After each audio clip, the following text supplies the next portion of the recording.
Forensic toxicologist, clinical toxicologist, ये सब आपके स्कोप खुल जाते हैं वहाँ पे जाने के बाद। Regulatory is also there. Pharmacist के कोई सा एग्ज़ाम हो या फिर कोई DI का एग्ज़ाम हो, उसमें 2 पार्ट रहते हैं, फार्मा नॉन फार्मा। फार्मा पढ़ ही रहे हो अभी, ठीक है ना, तो आप यहाँ पे आके बस आपको फार्मा क्या करना होता है, रिवाइज़ करना होता है।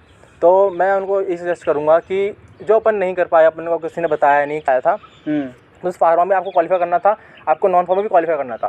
फार्मा मैंने क्वालिफाई कर लिया, मेरे 83 मार्क्स हैं 100 में से, मतलब one of the highest marks. मैंने बेसिक्स को स्ट्रॉन्ग करने के लिए पद्मजा उदय कुमार एक मैंने बुक प्रेफर करी थी। अच्छा। तो मैंने 2 रेफरेंस बुक को प्रेफर किया फार्माकोलॉजी के लिए, KD त्रिपाठी और पद्मजा उदय कुमार।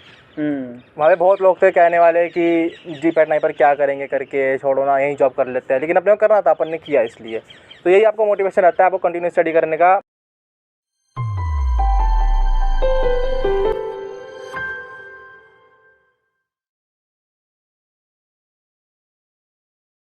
सो hello guys, welcome on pharmacology. So आज की वीडियो में हमारे साथ हैं तेजस्वी भाटिया जी। आज इनसे हम डिस्कस करेंगे इनकी GPAT और नाइपर की प्रिपरेशन स्ट्रेटजी के बारे में। इनकी नाइपर और GPAT में काफ़ी अच्छी रैंक थी और आज इनसे हम जानेंगे कि इनकी क्या प्रिपरेशन स्ट्रेटजी रही। और एक और ख़ास बात भाटिया सर के बारे में बताएंगे हम आपको कि अभी भी ये फार्मेसिस्ट एग्ज़ाम की तैयारी कर रहे हैं, गवर्नमेंट एग्ज़ाम की तैयारी करेंगे, तो इसके बारे में भी जानेंगे कि क्या नाइपर में आने के बाद भी हम अपनी गवर्नमेंट एग्ज़ाम की प्रिपरेशन कंटिन्यू रख सकते हैं। और सर ने कई भी एग्ज़ाम्स दिए हैं, इनके काफ़ी अच्छी नंबर्स भी आए हैं, वो भी हम डिस्कस करेंगे। और हम जानेंगे कि अपनी प्रिपरेशन को कैसे एफिशिएंटली बनाएं, कैसे एफिशिएंटली प्रिपेयर करें अपनी GPAT और नाइपर की। तो पहले हम जानेंगे सर के बारे में। प्लीज़ सर अपने बारे में एक बार इंट्रोड्यूस कीजिए। तो hello guys, myself Tejasvi Bhatia and I am from Haridwar Uttarakhand and I pursued my B.Pharm from Gurukul Kangri Vishwavidyalaya Haridwar itself, and right now I am pursuing MS in regular toxicology from NIPER Hyderabad and thank you sir. तो पहला question हम आपसे ये पूछेंगे कि sir आप NIPER Hyderabad में हैं और आपने नाइपर हैदराबाद में रेगुलेटरी टॉक्सिकोलॉजी ली है, तो आप प्लीज़ ये बताइए कि आपने रेगुलेटरी टॉक्सिकोलॉजी क्यों आपने लिया। और आप अगर बता पाएँ तो हमें ज़रूर ये बच्चों को ज़रूर बताइए कि अगर बच्चे रेगुलेटरी टॉक्सिकोलॉजी लेते हैं तो आगे उनके लिए क्या स्कोप है इसमें। तो प्लीज़ आप इसके बारे में बताइए। So first of all, when I started preparing for GPAT NIPER, so I started interest in pharmacology, interest in R&D, clinical trials। तो क्या हुआ, फिर अपन ने फार्माकोलॉजी में इंटरेस्ट आया तो फार्माकोलॉजी पढ़नी स्टार्ट करी और अपन ने फिर ये डिसाइड कर लिया कि जाएंगे तो फार्माकोलॉजी में ही जाएंगे। तो मेरे जो गाइड थे, मेरे HOD अपने गुरुकुल में, तो वो भी खुद भी वो नाइपर एलुमनाई है, नाइपर मोहाली एलुमनाई। तो उन्होंने कॉलोजी करी थी वहाँ से, फार्माकोलॉजी में MS की, फिर PhD भी करी बाहर से, पोस्ट वगैरह भी। उन्होंने मुझे सजेस्ट किया कि अगर तुम फार्माकोलॉजी में जा रहे हो और तुमको फार्माकोलॉजी नहीं भी मिलती तो चिंता मत करना, तुम रेगुलर टॉक्सिकोलॉजी जा सकते हो, क्योंकि RT is also part of pharmacology. तो that's why I choose RT also. Pharmacology ज़्यादा आपको टॉक्सिकोलॉजी में फ़ायदा है क्योंकि आपको आपके एक स्कोप बढ़ जाता है।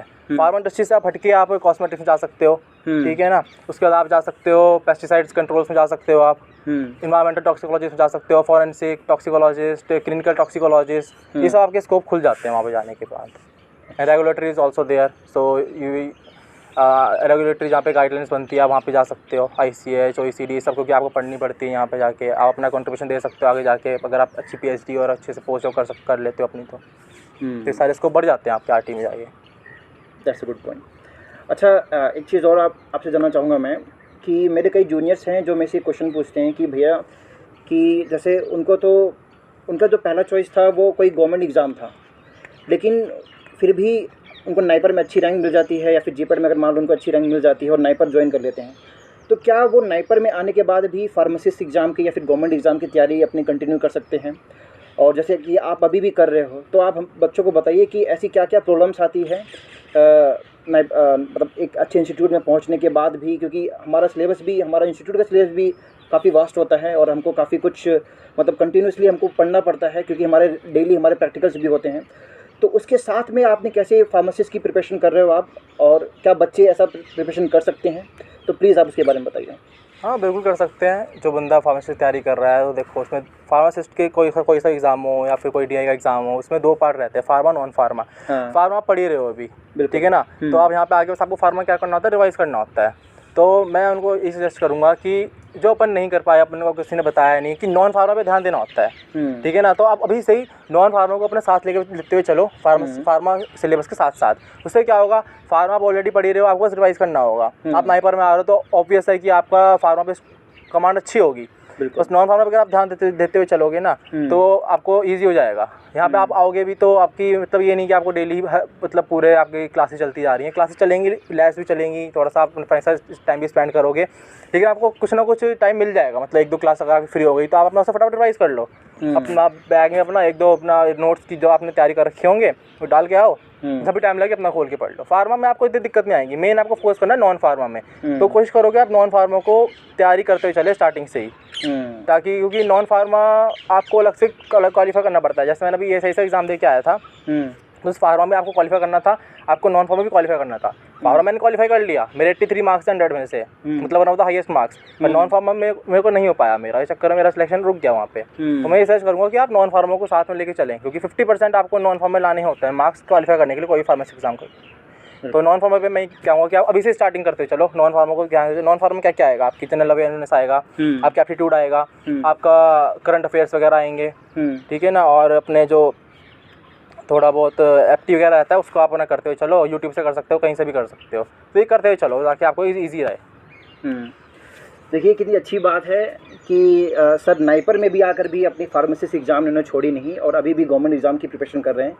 तो ऐसे स्टूडेंट्स हम बच्चों को इंस्पायर करते हैं कि जो लिमिट होती है वो ऐसे नहीं कि आपको नाइपर मिल गया उसके बाद आप शांत बैठ जाओ, उसके बाद भी आप अगर आप कंसिस्टेंटली आप पढ़ाई कर रहे हो तो आप उससे भी अच्छा अचीव कर सकते हो और अच्छी मतलब फील्ड में हम अपना और अच्छी फील्ड में हम जा सकते हैं।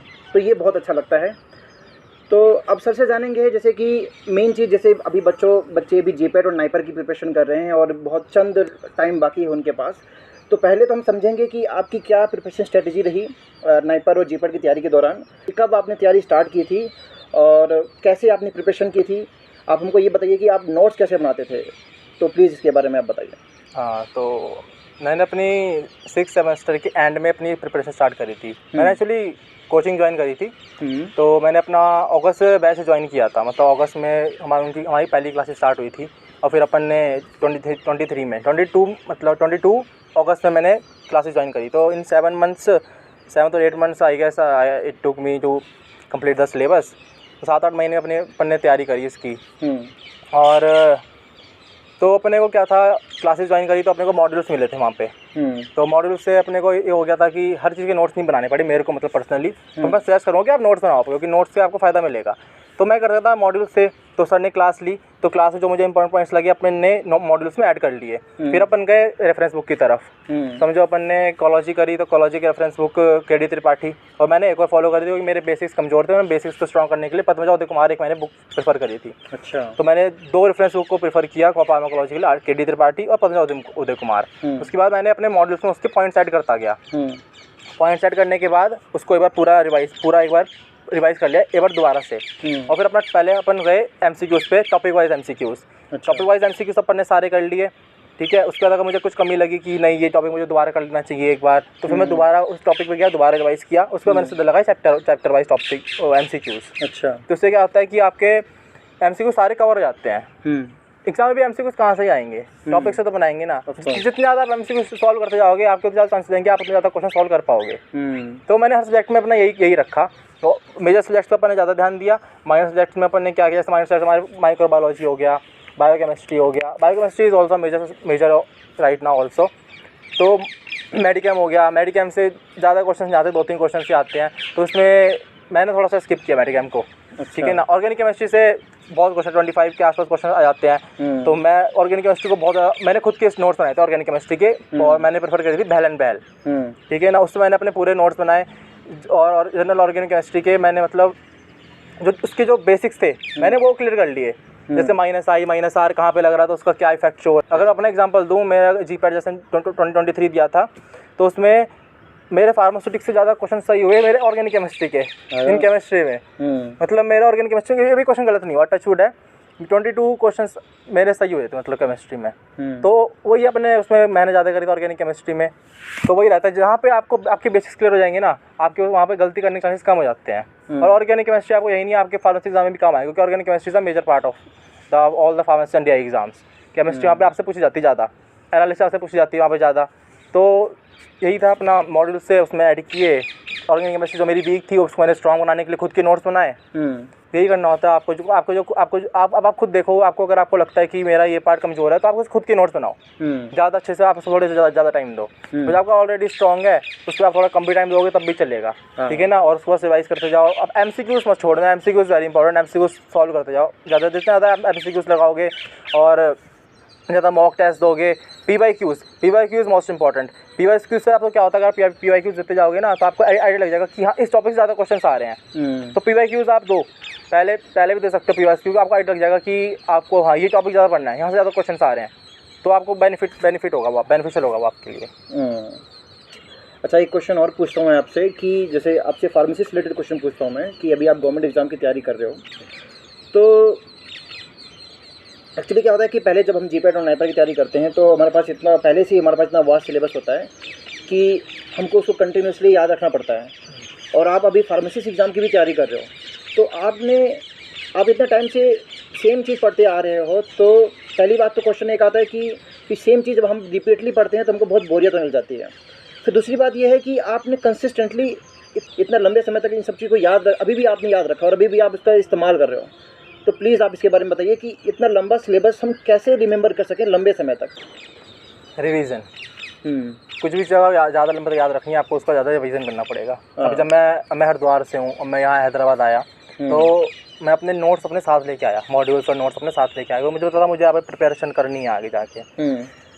बस रिवाइज करते जाओ, जैसे मुझे टाइम लगता था मैं रिवाइज करते जाता था।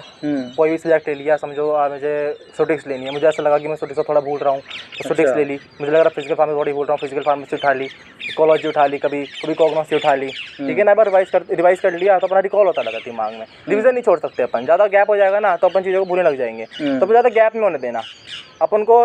जैसे सैटरडे संडे अपन फ्री रहते हैं तो अपना कोशिश करो कि ज़्यादा नहीं, 2-2.5 घंटे भी अगर आपने दो दिन में निकाल लिए, एक बार रिवाइज कर लिया, समझो कॉलेज रिवाइज कर ली तो रिकॉल हो जाएगा, क्योंकि आपने पहले से ऑलरेडी सब कुछ पढ़ रखा है अच्छे से। अब रिवाइज करना होता है बस। मैं रिवाइज करता रहा, मैं अपना रिवाइज करता गया हर चीज़ को मॉड्यूल से, और अपना नोट्स मैंने बना रखे हैं उससे अपना रिवाइज करता गया और MCQs सॉल्व करता रहा। कोई सा भी आप प्लेटफॉर्म ले लो जहाँ पे आपको MCQs मिले, कोई बुक ले लो, MCQs लगाते जाओ। MCQs लगाओगे ना वो ज़्यादा वो फ़ायदेमंद रहेगा, क्योंकि MCQs से आपको पूरा टॉपिक रिवाइज हो जाता है। तो कोशिश करो कि MCQs लगा लो, 10-12 MCQs लगा लो दिन में, हो जाएगा आपको सारा रिवाइज हो जाएगा, उसको टॉपिक कोई दिक्कत ही नहीं है। और आपसे मैं पूछूंगा कि कैसे कंटिन्यूसली आप अपने आप को मोटिवेट रखते हो, इसके बारे में बताओ कि कैसे आप कंटिन्यूसली आप मोटिवेट रखते हो कि लंबे समय तक आप अपनी पढ़ाई को कंटिन्यू रख पा रहे हो, प्लीज़ बताइए। डिमोटिवेशन का तो रहता ही है, हर बंदा होता है। तो अपन भी यहाँ पे आए थे तो सोचा था कि अब मन नहीं करेगा पढ़ने का, तो अपना भी गैप रहा थोड़ा 1 महीने का, उसके बाद पढ़ना स्टार्ट किया था। मोटिवेशन तो लेना पड़ेगा। अब आपको मोटिवेशन तो आपको अंदर से ही आएगा कि हाँ मुझे कुछ करना है, ठीक है ना। ऐसे GPAT नाइपर आपने किया तो आपकी खुद की इच्छा थी कि मुझे करना है तो आपने किया। आपको कोई और एग्ज़ाम देना है, मुझे फार्म एग्ज़ाम देना है, तो आपको अपने लिए करना है, किसी और के लिए नहीं करना। तो यही आपका मोटिवेशन है कि आपको अपने लिए कुछ करना है।